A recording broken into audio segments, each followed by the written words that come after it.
Kitab al-Akhlaq, and last few weeks we mentioned a subcategory that's correlated with akhlaq, and that is tawakkul. How, depending on Allah subhanahu wa ta'ala, beautifies a person's character that much more. And now we find another subject also connected to a person's character, and that is niyyah. Our intentions are also correlated with our character. If we look at the famous books of hadith, all of the authors, the muhaddithun, they begin their compilation with the hadith on niyyah, on our intention. And they mentioned that the niyyah is a critical aspect of our ibadah, our worship. Intention is very critical because intention determines a person's level of sincerity to Allah subhanahu wa ta'ala. Ikhlasun niyyah. Because if we know the fact that if our intention has the slightest amount of being tainted, then an entire lifespan of worship is useless in the hereafter if our intention is tainted. And now we know that if we are able to purify and make our intention sincere for the sake of Allah subhanahu wa ta'ala, then the smallest amount of deed that we perform has great weight in the hereafter. So now the niyyah, intention, is something between us and Allah subhanahu wa ta'ala. Outside viewers are completely unaware of our intention, which is in our heart, which is in our minds. That is why a person's niyyah, intention, can either raise our ranks or it can lower a human being to the lowest pits of hellfire. May Allah subhanahu wa ta'ala protect. Because when our niyyah is tainted and a niyyah is mixed with something known as riyah, to kind of show off, if our intention is tainted with showing off to our fellow man, for example, offering salah. If we are offering salah in public view, that maybe someone, XYZ individual, will notice my salah. We know, may Allah subhanahu wa ta'ala protect our niyyah, protect our prayers to be exclusively and only for the sake of Allah subhanahu wa ta'ala. We know that having the slightest amount of mixture, ulterior motives in our intention can ruin again a lifespan of worship. So that is why the muhaddithun, the compilers of a hadith throughout millennia, they have focused on beginning their compilation with intention. And as we mentioned today, that purity of intention, being mukhlis in niyyah, allows for our character also to be built. Because after all, character building is the main subject that we find in the seerah. Character building, the best character ever to walk the face of this earth. Allah subhanahu wa ta'ala confirms that it was Nabi sallallahu alayhi wa sallam. وَإِنَّكَ لَعَلَىٰ خُلُقٍ عَظِيمٍ. So purity and intention is directly associated with our character as well. So some of the hadith that we'll go over very briefly is that Nabi sallallahu alayhi wa sallam says, إِنَّ اللَّهَ لَا يَنْظُرُ إِلَىٰ صُوَرِكُمْ وَأَمْوَالِكُمْ وَلَكِنْ يَنْظُرُ إِلَىٰ قُلُوبِكُمْ وَأَعْمَالِكُمْ. That Allah subhanahu wa ta'ala does not consider your appearance or your wealth, but rather Allah subhanahu wa ta'ala looks at your heart and deeds, whether to reward us or to punish us. So again, the sincerity in our hearts, this is priority in determining what quality of deeds we perform in the court of Allah subhanahu wa ta'ala. Our exterior appearance nor our wealth, it does not play any role in reward or punishment. Now going into our intention being associated with shirkul khafi, the unknown, or the hidden association of partners with Allah subhanahu wa ta'ala. That is also a very lengthy hadith. We've heard it throughout our life. Individuals who perform deeds, someone who fought defending Islam their whole life, someone who was very charitable in this worldly life, someone who sought ilm in this worldly life, only to go in the hereafter. We know this very famous hadith. Allah subhanahu wa ta'ala will question these individuals that why did you gain knowledge in the worldly life? And the answer will be, for your sake, Ya Allah. But rather the response will come that no, you only gained knowledge so that people will notice your level of knowledge and they will call you a scholar. And the defender of Islam, the mujahid, will be questioned that why did you put your life down?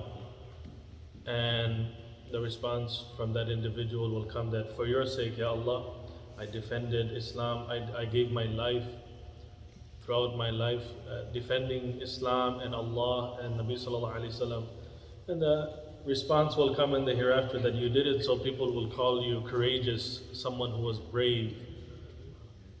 And similarly, the charitable individual as well, that why did you donate and why were you so charitable? And the human will respond that for your sake, Ya Allah. And Allah subhanahu wa ta'ala, knowing the inner depth of our hearts and our intention, will say that you donated or you were charitable openly so that people will call you a very charitable individual. So we know that hadith and we've heard it throughout our life. So we want to be able to check our intention and make sure that it is free from any type of mixture.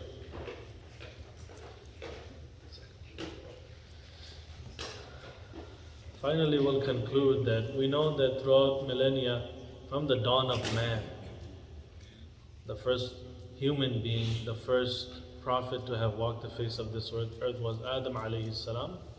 And the last prophet to have ever come from Allah subhanahu wa ta'ala for the guidance of mankind was Nabi sallallahu alayhi wasallam. So every single prophet, messenger, they came with the mission statement of calling people towards Tawheed, calling people towards Risala, calling people towards a belief in a life after death. And every single prophet and every single messenger, they warned about Masih ad-Dajjal. Every single prophet warned about Dajjal. This narration mentions that the hidden shirk, Nabi Sallallahu Alaihi Wasallam mentioned that that's even more dangerous than Dajjal. The narration is narrated by Abu Sa'id al-Khudri radiyallahu anhu. He says, خرج علينا رسول الله صلى الله عليه وسلم ونحن نتذاكر المسيح الدجال فقال ألا أخبركم بما هو أخوف عليكم عندي من المسيح الدجال قال قلنا بلى قال الشرك الخفي أن يقوم الرجل يصلي فيزين صلاته لما يرى من نذر الرجل. So this narration is again narrated by Abu Sa'id al-Khudri radiyallahu anhu. He mentioned that Nabi sallallahu alayhi wasallam once came out to a group of Sahaba and they were speaking in regards, their discussion was about Dajjal. Nabi sallallahu alayhi wasallam, on hearing their discussion, mentioned that, should I tell you about something that I fear more regarding the ummah, more than Dajjal? The Sahaba, they confirmed that, yes, Ya Rasulullah, please inform us. Nabi Sallallahu Alaihi Wasallam said that it is the hidden shirk, that a man stands in prayer and beautifies his salah. So when he senses that someone is maybe noticing me in my prayer, so let me beautify my salah a little more, so that person looking at me or noticing me will be impressed. So this is that hidden shirk, and this hidden shirk is directly associated with polytheism, associating partners with Allah subhanahu wa ta'ala. So these were the few narrations that again we connected to the book of character. By connecting to the book of character, these subcategories, we're trying to again enhance and beautify our character to that next level, so that at least we are attempting to walk in the footsteps of Nabi Sallallahu Alaihi Wasallam. Because we know that we are living in a time and age that a person's character, in recent times at least, especially in social media and these videos, we can easily find many videos online on our phones that people's character is very ugly to their fellow man. Very ugly. Complete strangers are very rude, impolite to each other. Family members are very ugly towards each other. Spouses are very rude and their behavior needs improvement towards each other. So again, we mentioned in the past that character might be a very elementary teaching, but it is almost extinct, almost non-existent in our day and age. So that is why we cannot get enough reminders regarding akhlaq, character building. We cannot get enough reminders in regards to tawakkul, depending on Allah subhanahu wa ta'ala, and we cannot get enough reminders regarding correcting our intention. After all, when we wake up in the morning and we carry ourselves, who are we doing it for, right? We're doing it for Allah subhanahu wa ta'ala. Even these ulterior motives, for example, all of us are going to work on a daily basis and we're providing for our family and we're doing all of these hard work. Simple thing is just going to work. Some people say, the American motto is that providing for my family, for my children, for my spouse, for myself. Taking care of myself, taking care of what needs to be taken care of. All of these are considered ulterior motives. If just that simple task of going to work, if we make it for the sake of Allah subhanahu wa ta'ala, then now we have improved on that aspect of it. That, of course, by me going to work, of course I will be providing for my family. But if I make it for the sake of Allah subhanahu wa ta'ala, we can just see elementary steps. These are things that we do on a regular basis anyways.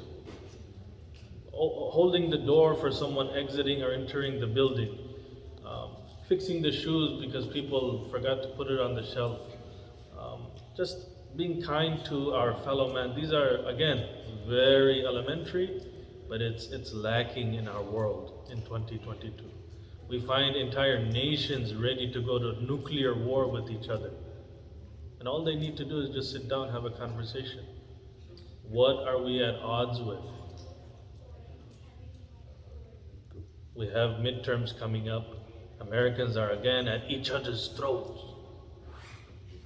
On an international level, assassination attempts are being made against former leaders.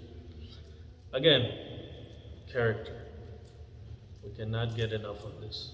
May Allah subhanahu wa ta'ala allow us to implement the beautiful character of our Prophet sallallahu alaihi wasallam. Instead of looking on a global level, let's begin with ourselves. Because again, change begins with me. Let me be that beauty that I want to see in the world. Let me be the one who starts it. May Allah subhanahu wa ta'ala give us the opportunity. وآخر دعوانا الحمد لله. بارك الله فيك يا شيخ. الحمد لله رب العالمين.